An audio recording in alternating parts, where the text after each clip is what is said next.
Hi everyone. So today in this session we will learn about event handlers. So what is an event handler? Suppose a scenario, your host got down and you want to take some action on that host, such as creating an incident in Snow or any other ticketing tool. So the event handler will trigger that script and it will initiate the actions that you defined it. Or you have seen a service, namely HTTPD, is not running. So you have created an event handler script that will check the service. If it's found it's critical, then it will trigger the event handler to start the service and update in the service now or any other ticketing tool. So here today we are going to learn about event handlers in a very crisp manner. So event handlers in Nagios code, event handlers are scripts or commands that are executed when a particular event or state change occurs in the monitoring system. Please be particular in this line. A state change occurs in the monitoring system.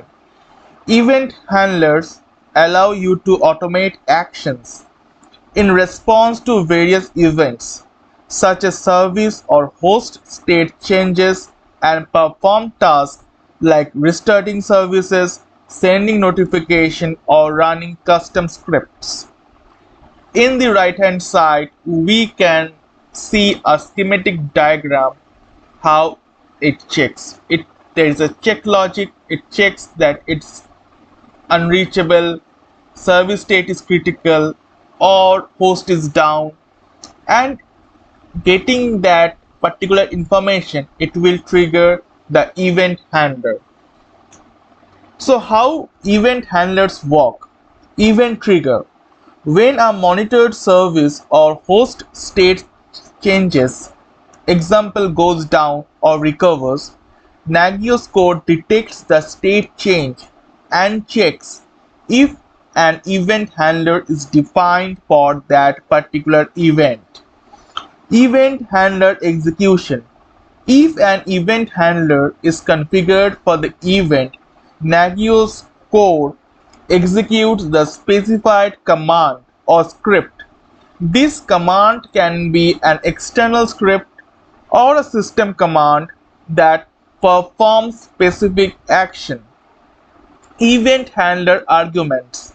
So event handler arguments are basically the macros or the dynamic values that we have learned in our previous lecture that provides the information to the script and the script is ran. These macros contains information about the event such as hostname, service description, and the state information, which can be used in the event handler script.